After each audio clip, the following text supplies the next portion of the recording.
And another theme that emerged from the study a couple of weeks ago was the importance of land and land-based struggle.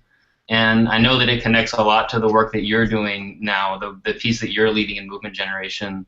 So I think now might be a good chance to just dive in more about what you're doing with the work that you're doing with permaculture for the people, and how that fits into what you were just saying, how that's a way of bringing it to life and engaging in that work. Yeah, thank you. Um, so the transatlantic slave trade, and there was another big slave trade before that one, which was the Arab slave trade in East Africa. But I'll focus here on the transatlantic slave trade, and both of them have similar numbers. But the transatlantic slave trade, as you all know, is more recent and is really the one of the foundations for the way our economy functions now. So that that cruel, sadistic period of African history and European history, and now American history, displaced by force about 10 to 15 million people, and probably 8 million died in the Middle Passage on the way here. What we see at Movement Generation is a form of ecological erosion. That means taking people from place, and moving them elsewhere, because people are part of the ecology or the ecosystem. And the people who have lived in that area in West Africa have been there for tens of thousands of years. And what's important about that is that they had an evolved knowledge of place, meaning that over generations they've come to unlock some of the mysteries of that web of life that I spoke about earlier.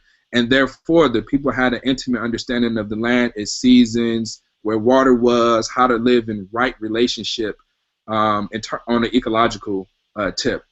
And so once you remove those people from that place, that's a form of ecological erosion, because you're moving a species. And and I don't want to boil this down to just species, but you remove an entire species from an ecosystem, then that makes the system go out of whack, and different things happen.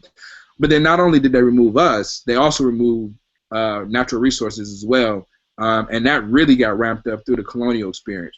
So I say all of this to say that what happened is, as a people who are indigenous to this planet and who had a long evolved knowledge of place, in West Africa, we were severed from that relationship, right? And forced into a different type of relationship that was one, not based on right relationship, but one was that was based on greed, that was based on violence, which is the transatlantic slave trade, and the enslavement of Africans as well as native indigenous folks in the Americas. And there's a huge amount of people. It's not just a couple of groups, and now we're spread out throughout the diaspora, from north to central to south to the Caribbean.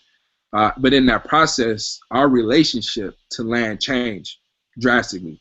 Not just African people, but also Europeans, which is something that doesn't get talked about in a way either. This idea around dominating land like you dominate people, that's the basis for why we are in the situation we are in today, where land and people become profitable things that you can extract from, extracting wealth from labor, extracting wealth from natural resources, domination, subjugation, those types of things.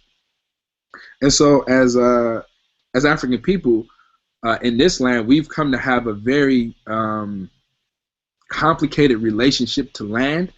And when I say land, I also want to be clear that I'm also talking about water, because water and land go together. Like, human beings need land, but we also need water. With just land, we don't live there.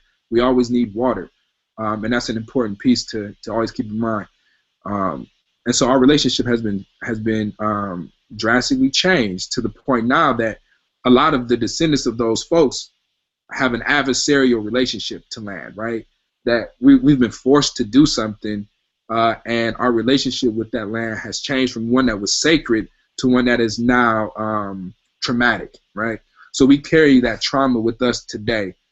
So a lot of African Americans, and this is not just us too, we're just an example, because this has happened to the average American. You know, most Americans are very disconnected from land now, and very disconnected from ecology and the knowledge of place, which is important to understand, the knowledge of place through forced migration and coerced migration.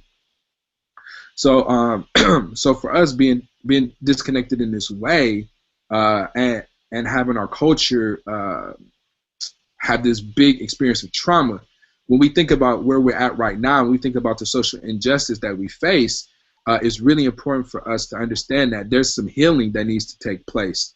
And that healing, a lot of it has to do with us reconnecting with each other, right? And that's the social movement piece of it. But it's also about us reconnecting with our knowledge of place, which is our ecology, which is the study of home, like understanding intimately where you live, the social part of it, and also the ecological part of it. And so for us in Movement Generation, we're clear that our social movements, the piece that we're lacking in our social movement is a real understanding of our ecology. And the reason that this comes up now is the issue around climate change. Like, the issue around climate change forces us to take notice and say, okay, this is what's different about what my ancestors went through during enslavement.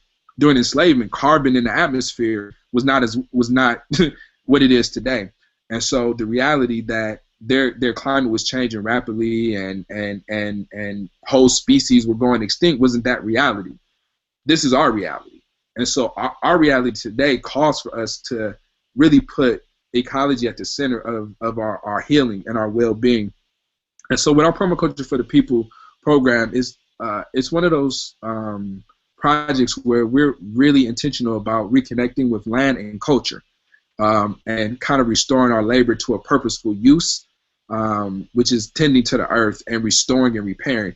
There's lots of work to be done around repairing our relationship with our earth. There's tons of work there because things have been so violent and so depleting that we have a lot of work to do in the face of a lot of social challenges.